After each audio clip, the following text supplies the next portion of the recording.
Welcome! This time on WoodWorks, we'll make this practical white oak stepladder with Honduran rosewood accents. So join us!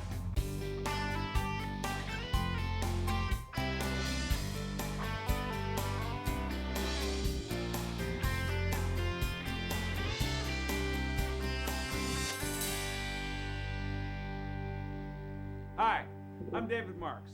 Welcome to WoodWorks. Designed for heavy use, this stepladder is crafted from quarter-sawn white oak, a wood known for durability. The contemporary look of this stepladder reveals a solid and sturdy construction.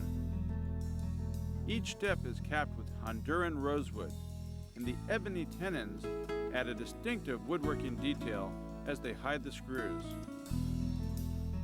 This piece is not only functional, but pleasing to the eye.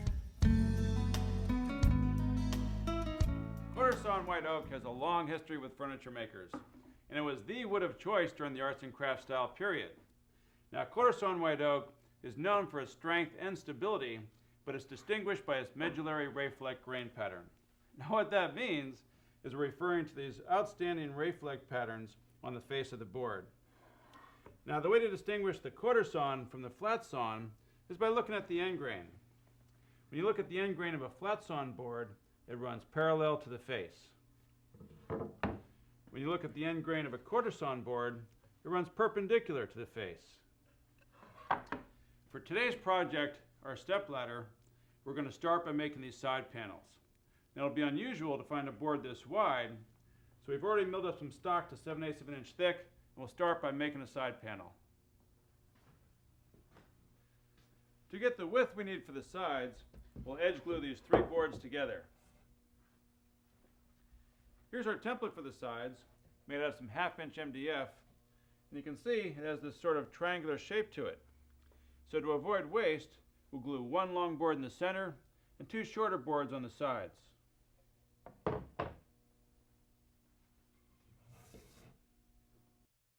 When edge gluing boards together, be sure to match the grain pattern as best you can. And to get a strong, even bond, make sure the boards are clamped tightly together. While our sides are drying, let's take a look at our prototype. We've added a gentle 8-degree angle to our sides, which we arrived at through trial and error while making our prototype. Now, it's a good idea when you're building any piece of furniture to make a prototype out of some inexpensive material like MDF or poplar. That allows us to work out the shape and the joinery before we actually cut the piece out of some expensive wood. Now, to make sure that everything lines up, we're going to have to make angled cuts at the top and the bottom. And don't forget, that 8-degree angle cut will also come into play when we go to cut out the steps and the dados that hold them.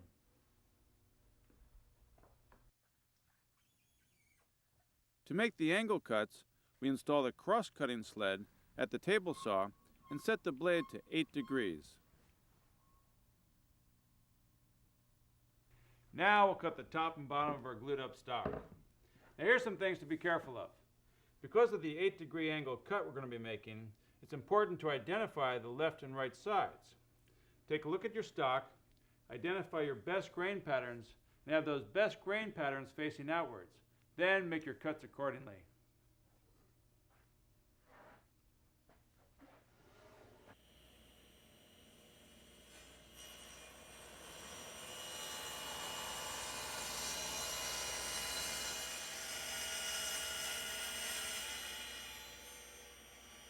After we make an 8-degree angle cut on the bottom, we slide our stock over and cut an 8-degree angle on the top.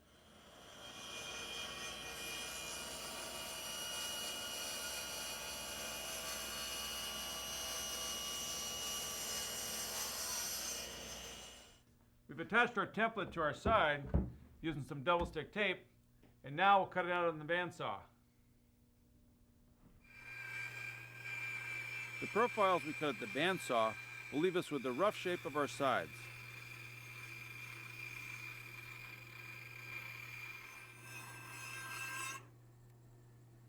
Next, we clean up the edges of our sides with a flush bearing bit at the router table. The bearing uses the smooth surface of the template as a guide, as the bit cleans up the edges of our stepladder.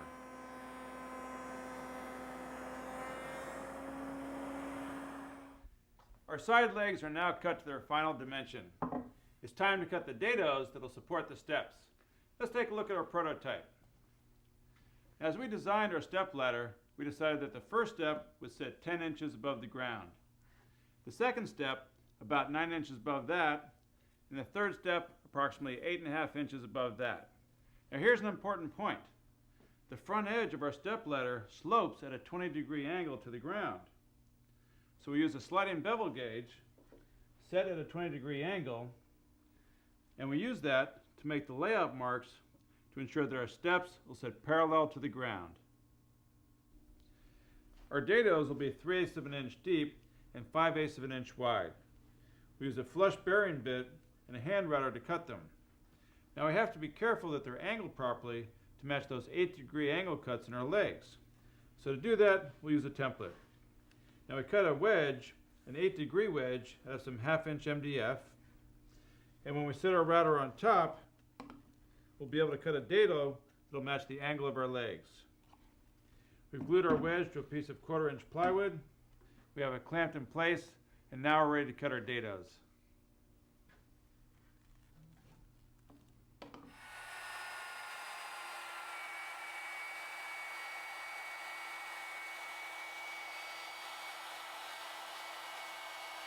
The jig makes cutting the dados easy and ensures that we get a straight cut.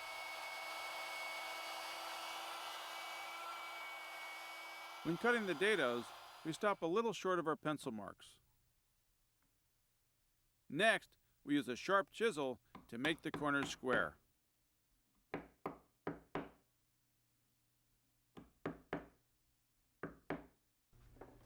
Our final step for the sides is to shape the edges by rounding them slightly. We use an 1/8 inch radius bit, and we'll make sure to make stop cuts around the dados so that we don't run the radius bit into our joinery. Our next step is to make the steps for our stepladder. With our sides done, now it's time to make our steps. Let's take a look at our prototype. Our steps are made from the same quarter-sawn white oak material as our sides and trimmed with a piece of 3/4 inch Honduran rosewood. On the ends of our steps is an angled tenon, which will join with a dado in our sides. We've made a full-scale front view drawing of our stepladder. From this, we'll get the measurements for our joinery. We're not going to concern ourselves with the top right now. We'll just take it one step at a time. We're making our layout marks where our steps join the sides, and that's where we'll cut our shoulders. Make sure you make the layout marks for all 4 shoulders. By connecting these lines, we'll have our 8-degree angle.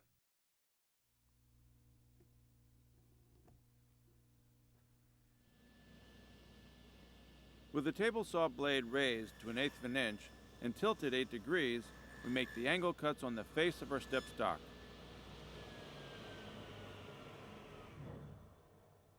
Then, we flip our stock over the blade and make a matching 8-degree cut on the back side.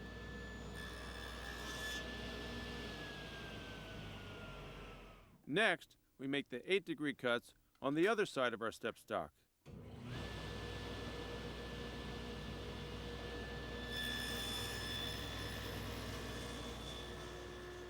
At the router table, we clean up the shoulders of our step stock using a 2-flute spiral carbide bit raised to 1/8 of an inch.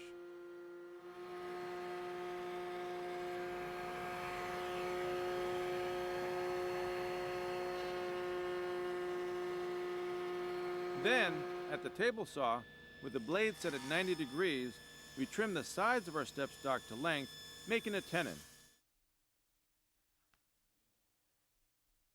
The tenon is 3/8 of an inch, the depth of the dado we made earlier.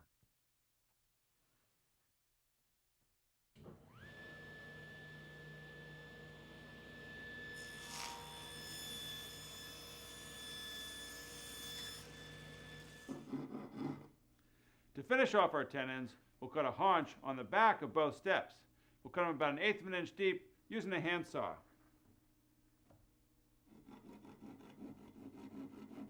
We cut the haunches to conceal the dados in our sides that we cut earlier. And then we set our tenon into the dado to check and see if we have a snug fit. Our steps are almost done. We've dry fit everything together just so that we can see how everything lines up. Now we can add our Honduran rosewood caps to the front of our steps. We want these to extend out past the sides a little bit so that they cover up our joinery. With our steps in place, we can scribe some lines all the way around, and this will tell us how much to take off the front of the steps so that they sit flush with our sides. We use the table saw with the blade set at 20 degrees.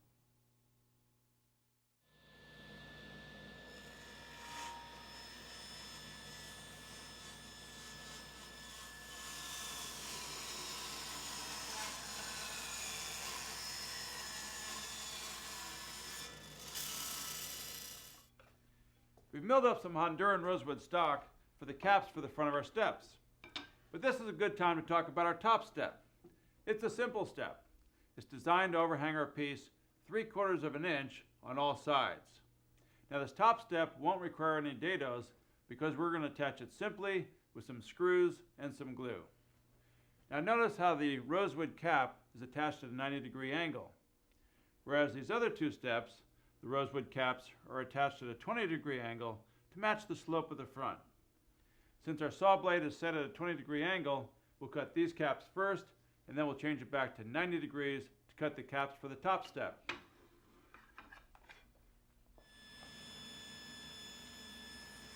To cut the trim stock for the two bottom steps, we cut a 20-degree angle on one side.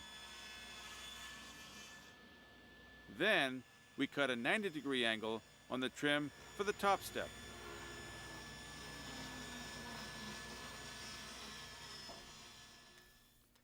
Now we'll glue our caps onto our steps. And here's the tip. Because our caps are angled, when we put the clamps on, there's going to be a tendency for these to slip up. So to counteract that, we'll put a couple of clamps on the sides, and that'll create some downward pressure that'll hold them flat against the assembly table. Now once our caps are dry, we'll remove the excess glue and then make a ripping cut on the table saw, leaving a 3/4 inch reveal along the top.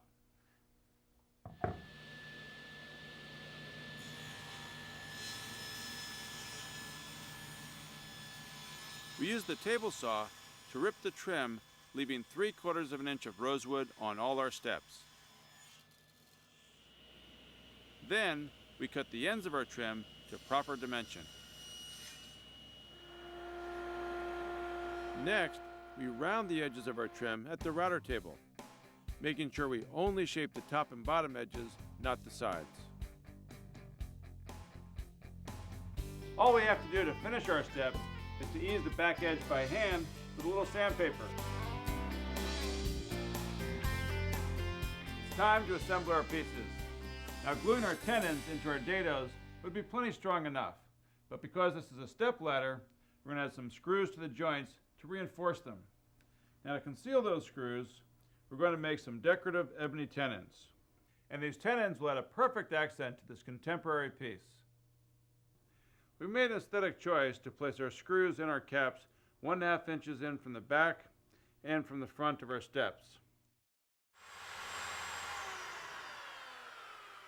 We use a hand drill with a Forstner bit to make the holes.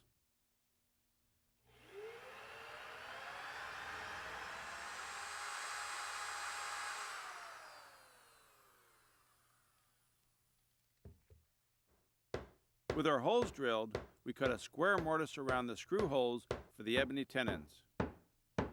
We'll do this by hand with a hollow chisel mortise bit and a dead blow hammer. Next, we use a sharp chisel to make the mortises square.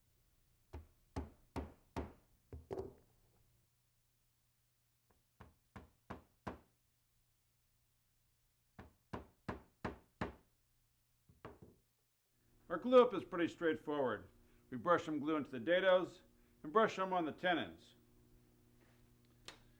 Next, we'll assemble the pieces and we'll tap them together with a dead blow.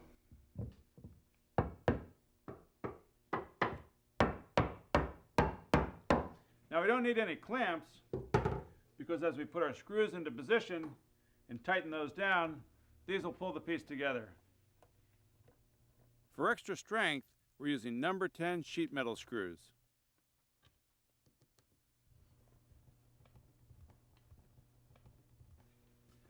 Now we'll add the top. We'll basically perform the same steps that we did for the sides. We'll pre-drill the holes, and then we'll cut the mortises square, then we'll chisel it, add some glue, and screw it into place. It's time to make our ebony accents and put the finish on our white oak step ladder.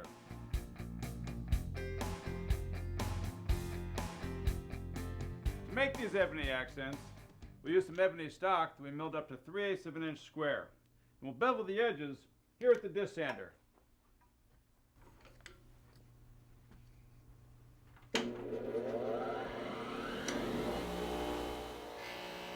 It's a good idea to have a jig to help hold these small pieces in place.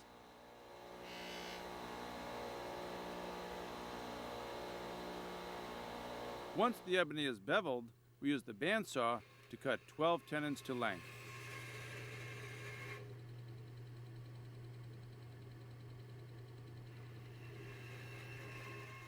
We use a little yellow glue and place these accents in over the screws. Once this is done, all we've got to do is put on our finish.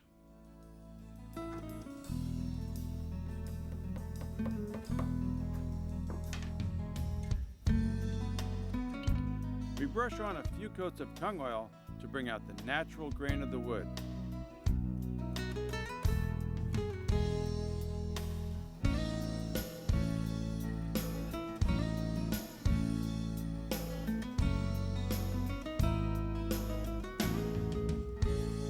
The tung oil finish really brings out the medullary ray-fleck grain pattern of quarter-sawn white oak and reveals the contrasting accents of the ebony tenons and the Honduran rosewood trim. This contemporary stepladder is sturdy, functional, and will serve your home for years to come. This solid stepladder will only need some occasional dusting with lemon oil to maintain the soft glow of the wood. I'm David Marks. We'll see you next time on WoodWorks.